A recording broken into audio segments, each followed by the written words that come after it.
মানুষ যদি দুটা গালি দেয় চুপ করে থাকে, ও তার আমল নামা নিয়ে আল্লাহর সামনে দাঁড়াবে। আর কিয়ামতের মাঠে বহু নেকি ফ্রি পাওয়া যাবে। এটা কি জানেন? কিয়ামত অনেক নেকি বিনামূল্যে ফ্রি আসবে আমল নামায়। কেন আসবে বলি হাদিসটা। নবী সাল্লাল্লাহু আলাইহি ওয়াসাল্লাম বলেছেন, তোমরা কি জানো সবচেয়ে বড় মিসকিনকে, দরিদ্র মানুষকে, মিসকিনকে? সাহাবীরা বলছেন, আমরা তো মনে করি যার সম্পদ কম সেই মিসকিন।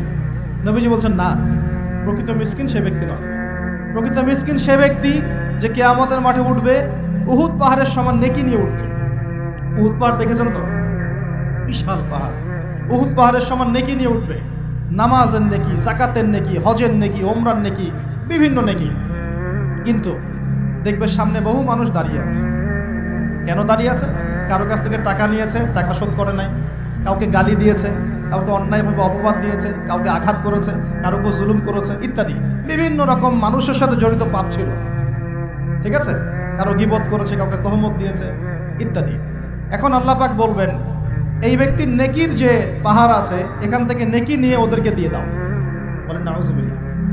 নেকি আস্তে আস্তে ট্রান্সফার হবে। এই যে আমরা যে ব্লুটুথ শেয়ার ইট, মনে আছে? ব্লুটুথ শেয়ার ইট পাস হয় যেভাবে, আল্লাহ পাকের প্রযুক্তি হবে আরও অনেক উন্নত। মুহূর্তের মধ্যেই নেকি ট্রান্সফার হয়ে যাচ্ছে। এরপর নেকি যেতে যেতে সব নেকি যদি শেষ হয়ে যায়, আল্লাহ না করুন, তখন আল্লাহ পাক ফেরেশতাদেরকে বলবেন, ওদের গোনাগুলো থেকে গোনাগুলো বেছে বেছে এর আমল নামে যুক্ত করে। বলেন নাউজুবিল্লাহ। এরপর এই ব্যক্তি এই বিশাল নেকি অর্জন করার পরেও জাহান্নামে যেতে হবে। আল্লাহ পাক হেফাজত করুন আমাদেরকে, বলি আমি। তো মানুষের সাথে জড়িত পাপটা খুব ডেঞ্জারাস। তো রোজা রাখার তাৎপর্য কি? যে আমরা যেন এই শিক্ষাটাকে সারা বছর ধরে রাখতে পারি। এই কারণেই রমজান মাসে রোজা রেখে জিকির হবে বেশি, তাসবিহ তাহলিল বেশি, কোরআন তেলাওয়াত বেশি, আমর বিল মারুফ নাহি আনিল মুনকার হবে, তার দার্স হবে, দিনের কথা হবে। যখনই বন্ধুরা মিলে বসবেন, চা খেতে বসবেন, কফি খেতে বসবেন, অলওয়েজ দিনই আলাপ করবেন, দুনিয়াবি আলাপ কম করবেন, দুনিয়াবি আলাপ বেশি করবেন না, প্রয়োজন যতটুকু এতটুকু দিনই আলাপ করবেন। কারণ মানুষ জান্নাতেও যদি চলে যায়, মানুষ জান্নাতে চলে গেলেও ওই সব সময়ের জন্য আক্ষেপ করবে, আফসোস করবে, দুনিয়াতে যেই সময় সে আল্লাহকে স্মরণ করে নাই, রাসূলের নামে দরুদ পড়ে নাই।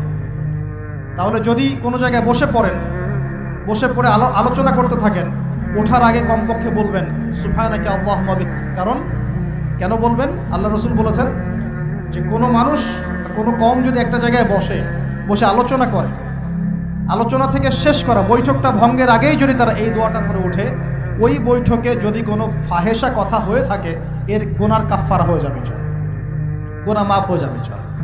আর যদি ওই বৈঠকে ভালো কোনো কথা হয়, ওই কথাগুলো কিয়ামতের মাঠে তার জন্য দলিল হবে ইনশাআল্লাহ। এই দোয়াটা পড়ার চর্চা করুন।